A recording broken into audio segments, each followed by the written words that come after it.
متم نوره ولو كره الكافرون صدق اللہ العظیم. محترم حضرات اور سامعین اکرام، اس وقت ہندوستان کے مسلمان تاریخ انسانی کے انتہائی دشوار گزار دور سے گزر رہے ہیں.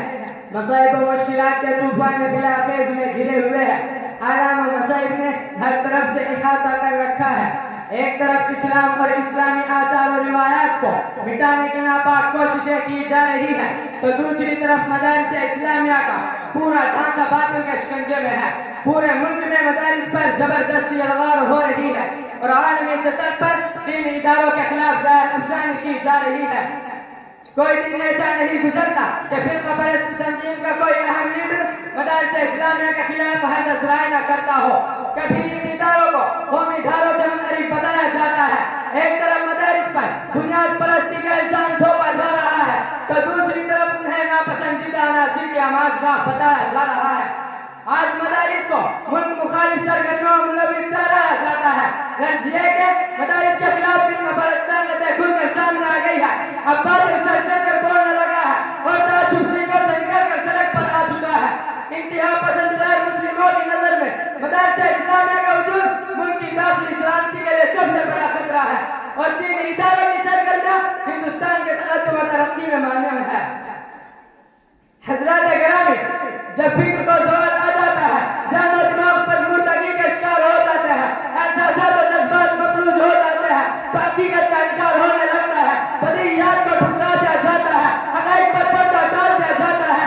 ذرا سوچیں تو صحیح، آج کی اداروں کو خطرہ تصور کیا جا رہا ہے کہ مدرسوں پر ملک دشمنی کا کیچڑ اچھالا جا رہا ہے. یہ مدرسے جہاں سے آزادی کا سر پھونکا گیا، یہ درسگاہیں جہاں سے پڑوسی کی سماع روشن ہوئی، یہ مدارس جہاں سے آزادی کا گیت گایا گیا، یہ مدارس جہاں سے غیرت و امنیت کا جام تقسیم ہوا، یہ مدارس جنہوں نے انگریزوں کے خلاف ہندوستان چھوڑو تاریخ چلائی، آج یہی مدارس غیروں کی نگاہ میں پیادہ بن کر چھپ رہے ہیں. ان مدارس کو بغاوت اور بنیاد پرستی کا الزام دیا جا رہا ہے.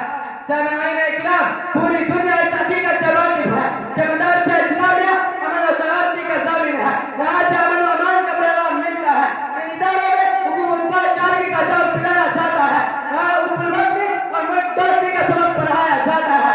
ہندوستان کی ایک ایک اینٹ گواہ ہے کہ آزادی دن کے لیے مدارس کا جو افروز سپوتوں نے تن من جان کی پھانسی لگا دی. استقلال ملک میں ان حضرات کا قائدانہ کردار رہا ہے.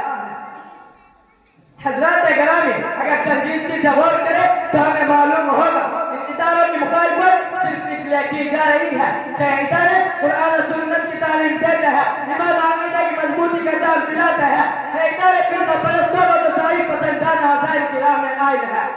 یہ اچھی طرح جانتے ہیں جب تک اس ملک میں مدارس اسلامیہ قائم ہے اس وقت تک مسلمانوں کی تشریح و امتیاز پر عرض نہیں آ سکتا، مسلمانوں کی مذہبی بیداری نہیں بھول سکی. مدارس ہی کے دم سے ہند میں اسلام باقی ہے. اس لیے اے مسلمانوں، ہماری یہ ذمہ داری ہے کہ ہم مدارس کی حفاظت کو سمجھیں، دل و جان سے ان کی حفاظت کریں اور مدارس کے خلاف اٹھنے والے ہر آواز کو زیادہ سے بھی دفن کر دیں. انہی چند باتوں پر میں اپنی بات کو اشعار کے ساتھ ختم کرتا ہوں. مدارس ہی کے دم سے ہے یہاں کی آبرو باقی، مدارس ہی کے دم سے ہے یہاں کی آبرو باقی، انہی کے فیض سے ہے ملک میں سبز و شادابی. وما علینا الا البلاغ.